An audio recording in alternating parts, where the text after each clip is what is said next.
ክለባችን አርሰናል ሰመርቪልን የማስፈረም ትልቅ እድል አለው። እንዴት የሚለውን እኔ ነግራችሁ ሰበር አረ ጉድ ልንገራችሁ ኑ ጋይስ። ሚኮ ስፐርስ አልተቻለችም ነው የምላችሁ።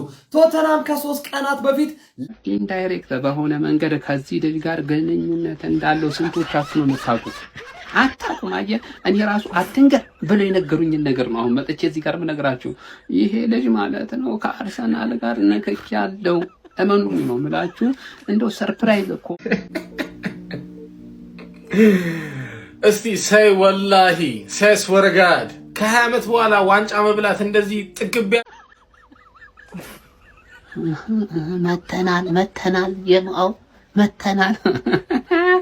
ብዙዎቻችሁ ዛሬ ኔዘርላንድ ቡድን ላይ ሲያሸበርቅ ያያችሁት ሰመርቪልን ማለት ነው ማንቸስተር ዩናይትድ ወይም በቅጽል ስሟ ትርፌ ትወስደዋለች ታስፈርመዋለች ብላችሁ እየጠበቃችሁ ነው። ከስታን ገብታችኋላ። ግን አትሳሳት፣ አትድከሙ። ምሪ ነው ላፍ ምክንያቱም የኛው አርሰናል ኢንዳይሬክት በሆነ መንገድ ከዚህ ልጅ ጋር ግንኙነት እንዳለው ስንቶቻችሁ ነው የምታውቁት? አታውቁም። አየህ እኔ ራሱ አትንገር ብለው የነገሩኝን ነገር ነው አሁን መጥቼ እዚህ ጋር የምነግራችሁ። ይሄ ልጅ ማለት ነው ከአርሰናል ጋር ንክኪ ያለው እመኑኝ ነው የምላችሁ። እንደው ሰርፕራይዝ ከሆኑ ፊርማዎች መካከል እንግዲህ ሰመርቪል ሊሆን ይችላል። ጠርጠር ኋላ እንዳትመነጠር። እኔ በጣም ብዙ የትርፌ ደጋፊዎች እንካብር አሁን ነው እንዳስፈርመው ምናምን ሲሉ አየሁ። ገብቷል። ስም አልጠራም ምን አቡዬ ነው እነሱ ስም አልጠራም። ገብቷል አይደለም? እነሱ አሁን ሲዝቱ አየሁኝ። ገብቷል። እናስፈርመዋለን። ምን አትንቆሻቆሹ። እኛ በሲክስ ስራችንን እየሰራ ነው። ገብቷል። ቆንጆ ማሊያው ራሱ አልሄደበትም።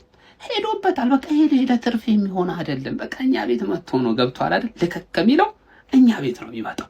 እሱ ልንገራችሁ ብዬ ነው፣ ሌላ ነገር የለም። አንዳንዴ ሲዝቱ ስላየው ይመቻችሁ። በተረፈው ፒስ። ሁሉንም ክለቦች በተመለከተ የተሰሙ አዳዲስ የዝውውር ዜናዎችን በአንድ ደቂቃ ውስጥ እንመልከት። ቪዲዮን ኮፒ ሊንክ እንዲሁም ደግሞ ላይክ እና ፎሎ እያደረጋችሁ እስከ መጨረሻው እንድትከታተሉ ጋብዛችኋለሁ። በመጀመሪያም ቶተናሞች ሳንድሮ ቶናሊን ከኒውካስትል ለማስፈረም ከኒውካስትል ጋር ንግግር እንደጀመሩ የዴቪድ ኦርንስቲን መረጃ አሳይቷል። ማንቸስተር ሲቲም እዚኛው ዝውውር ላይ ያለበት፣ ማንቸስተር ሲቲ እና ቶተናምም ከተጫዋቹ ጋር በግል ከስምምነት ለመድረስ ንግግሮችን እያደረጉ እንደሆነ የዴቪድ ኦርንስቲን መረጃ አሳይቷል። ከዛ በተጨማሪ ማንቸስተር ሲቲ ኤሌት አንደርሰንን ከኖቲንጋም ፎረስት ለማስፈረም ከጫፍ እንደደረሰ የቤን ጄኮብስ መረጃ አሳይቷል። አሁን ላይ በሁለቱ ክለቦች መካከል በክፍያ ሁኔታ ንግግር እየተደረገ እንደሆነና ንግግሩም ወደ መጨረሻ ደረጃ እንደደረሰ የቤን ጄኮብስ መረጃ አሳይቷል። እንዲሁም ሪያል ማድሪዶች ኤንዞ ፈርናንዴዝን ከቼልሲ ለማስፈረም ምንም አይነት ንግግር እንዳላደረጉ የፋብሪዚዮ ሮማኖ መረጃ አሳይቷል። ሪያል ማድሪዶች የተጫዋቹ ፈላጊ ናቸው። ነገር ግን ተጫዋቹን ለማስፈረም ሪያል ማድሪዶች ተጫዋች መሸጥ አለባቸው። ምናልባትም ተጫዋቾች የሚሸጡ ከሆነ ወደዚህኛው ዝውውር ተመልሰው ሊገቡ እንደሚችል የፋብሪዚዮ ሮማኖ መረጃ አሳይቷል። ሪያል ማድሪድ ሳንወጣ ሪያል ማድሪዶች ማይክል ኦሊሴን ከባየር ሙኒክ ለማስፈረም ምንም አይነት ንግግር እንዳላደረጉ ፋብሪዚዮ ሮማኖ ጨምሮ ዘግቧል። ዛሬ ላይ የተሰሙት አዳዲስ የዝውውር ዜናዎች እነዚህን ይመስላሉ። ወደ በኋላ ወይም ደግሞ ነገ በሌሎች መረጃዎች የምንገናኝ ይሆናል።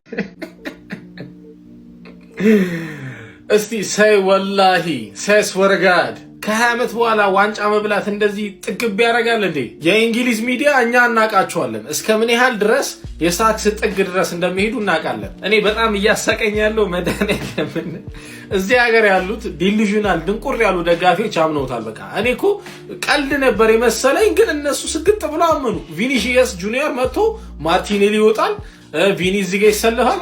አረ በፈጣሪ ስም አረ ተው፣ ክለብህን ሽጠ ነው የምታመጣው። እንደው ብር እንኳን ቢኖር ቪኒ አንተ ጋር የሚመጣ ይመስላል። በመድኃኒዓለም ማድሪድ ቤት እኮ ነው ያለው። እንዴት ነው ሰው ከገነት ወደ ሲኦል የሚመጣው? እዛ የዋንጫ በረከት እያለለት እንዴት ነው ወደ እርግማን ዜሮ ወደሆነ ክለብ የሚመጣው? እግዚአብሔርን እንኳን እነ ቪኒ አይደሉም ማለት ነው። ቸልሲ ቤት አሁን እነ ካይሴዶ አርሰናል ሂድ ብትሉ ይሄዳል። አይድም ግደለው እንዴ! ምን ሆነ ነው? ቪኒ አይመጣም። እንደዚህ አይነት ድንቁር ያለ አስተሳሰብ በእግዚአብሔር ተው። ቪኒ ይመጣል ወጣጣ።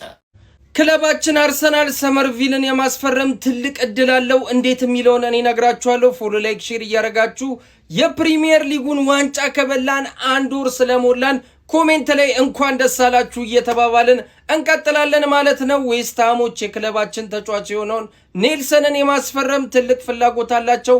ክለባችን አርሰናል ያንን ተጠቅሞ ኔልሰንና ብር ጨምሮ ሰመርቪልን የማስፈረም ትልቅ እድል እንዳለው አንዳንድ ምንጮች እየጠቀሱ ይገኛሉ። 1 ወር ሞልቶናል። 14 ዓመት ሆነዋል። ሰበር አረ ጉድ ልንገራችሁ ኑ ጋይስ። ሚኮ ስፐርስ አልተቻለችም ነው የምላችሁ። ቶተናም ከ3 ቀናት በፊት ለኒውካስል ዩናይትድ ለቶላኒ ዝውውር 75 ሚሊዮን ፓውንድ አቅርቦ ውድቅ አድርጎበታል ይለናል ፋብሪዚዮ ሮማኖ።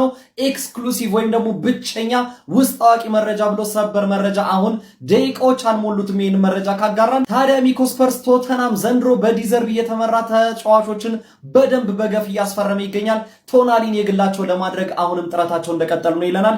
በዚህ መካከል ታዲያ ማንቸስተር ሲቲ የተጫዋቹን ፊርማ ለማግኘት እየተንቀሳቀሰ እንደሆነም ዴቪድ ኦርንስቲን ቀደም ብሎ አሳውቆ ነበር። አሁን ፋብሪዚዮ ሮማኖ ደግሞ 75 ሚሊዮን ፓውንድ ቢያቀርብም ኒውካስል ግን 75 ሚሊዮን ፓውንድ አይበቃኝም በማለት ጥያቄያቸውን ውድቅ አድርጎባቸዋል። ነገር ግን ቶተንሃም አር ዲተርማይንድ ቱ ጌት ደ ዲል ደን ይህንን ፊርማ ለማግኘት በትኩረት እየተንቀሳቀሱ ይገኛል እያለን ነው። ታዲያ ስለዚህ ሰበር መረጃ እናንተስ ምን ትላላችሁ? ሳንድሮ ቶናሊ በመጨረሻው ማረፊያው የት የሚሆን ይመስላችኋል? ቶተንሃም ወይስ ማንቸስተር ሲቲ? ሀሳብ አስተያየታችሁን ኮሜንት ሴክሽን ላይ አጋሩኝ። እንደነዚህ ፈጣን እግር ኳስ መረጃዎች በቀጣይ እንዲደርሷቸው የፕላስ ምልክቷን በመንካት የሜዳ ስፖርት ቤተሰብ ይሁኑ። በርካታ የአርሰናል ደጋፊዎች ማርከስ ራሽፎርድ ወደ አርሰናል ይምጣልን ማለታቸው ብዙዎችን አስገርሟል ማለት ነው። እንግዲህ ማርከስ ራሽፎርድ እና ቡካዮ ሳካ በእንግሊዝ ብሔራዊ ቡድን ውስጥ ያሳዩት ጥምረት ብዙዎችን እያስደነቀ ይገኛል ማለት ነው። በዚህም የተገረሙ የአርሰናል ደጋፊዎች ማርከስ ራሽፎርድ ወደ አርሰናል ይምጣልንና ከቡካዮ ሳካ ጋር አንድ ላይ አሪፍ ጥምረት ይኖራቸዋል ብለው በዚህ ሰዓት ፍላጎት እያሳዩና ማርከስ ራሽፎርድን አምጡልን እያሉ ይገኛሉ ማለት ነው። እንግዲህ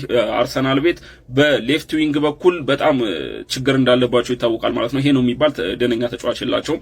ለዚህም እንግዲህ አርሰናል በዛ ቦታ ላይ ይምጣልን እያሉ ይገኛሉ ማለት ነው በርካታ የአርሰናል ደጋፊዎች።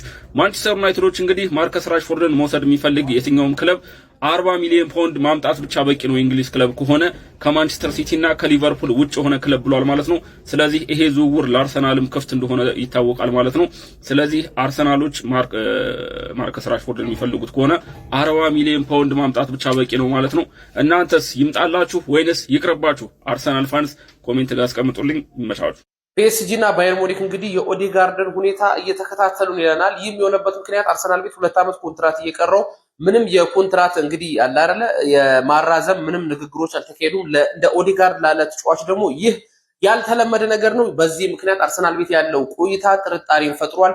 ባየር ሙኒክ እና እንግዲህ ፒኤስጂ የተጫዋቹ ፈላጊዎች ናቸው። መሃላቸውን እንዲህ እሳት ሊያደርጉብን ማለት ነው። አርሰናል በዚህ ልጅ ጉዳይ ለምን ዝም እንዳለው ነው ጉዳይ ገባኝ። ብቻ የሆነ እንዲለቅ ፈልገው ከሆነ በጣም ነው ጦርነት የምናስነሳው። ሻሼን እንግዲህ ህይወቷን እናመሰቃቅል። በዚህ ዝውውር እንግዲህ ቶተናም፣ ፒኤስጂ፣ አስቶን ቪላ እና አርሰናል ገብተንበታል። በ40 ነው በ30 ልጨርሽ የነበረውን ወደ 100 ሰቅለ ነው ሸብለን እንላለን። ካልሆነም እንግዲህ ልጁ ከዌስትሃም ጋር በዚህ ዓመት መልቀቁ የማይቀር ነገር ነው። የተጫዋቹ ፈላጊዎች ደግሞ ጠንከር ያለው ፒኤስጂ እና ቶተንሃምም እንዳትንቃት ይኸው ቶናሊን እየጨረሰ ስለሆነ ዩናይትድ ይሄን ልጅ ለመጨረሻ ጊዜ ነው ለኔ ባግራውንድ አድርጌ ነው ፎቶ የምታየው።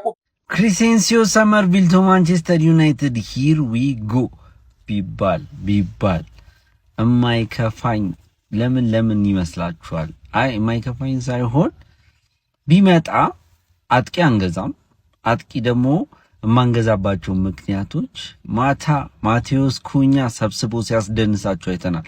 እነ ቪኒን ማስጨፈር የሚችል ፍቅር አቅም እንዳለው አሳይቷልና ምን ደስ አለ በሉኝ። አሁን በብራዚል ያለው ኤክስፐሪመንት ዩናይትድ ቤትም ቢሰራ ይችላል። ቤንያሚን ሼሽኮ በማይኖርበት ወቅት ማቴዎስ ኩኛ እንዳጥቂ መጫወት ይችላል። ብራያን ምቡሞ መጫወት ይችላል። ስለዚህ ጆሹዋ ዘርክዚ ለቀን አንድ ዊንገር ካመጣን ከበቂ በላይ ነው። ያ ዊንገር ግን ግዴታ ክሪሴንሲዮ ሰመርቪል ይሁን እያልኩኝ ሳይሆን ግን ቢያንስ የማቴዎስ ኩኛ ፐርፎርማንስ እጅግ አስደስቶኛል። በጣም ቨርሳታሊቲያችን እየበዛ ነው፣ ዴብዛችን ይበዛልና እንደውም አጥቂ ማስፈረም የለብንም። ዊንገር ላይ ፎከስ አድርገን የሚገርም ወሳኝ ድሪብለር የሆነ ኢፌክቲቭ የሆነ ዊንገር ብናመጣ ጥሩ ነው ባይኔ ከሶስቱ ሚድፊልደሮች እና ከአንዱ ግራ ፉልባክ ጭማሪ። እናንተስ ምን ታስባላችሁ? ፎር ላይክ ሼር ማድረግ አይረሳ። ግሎሪ ማን ዩናይትድ።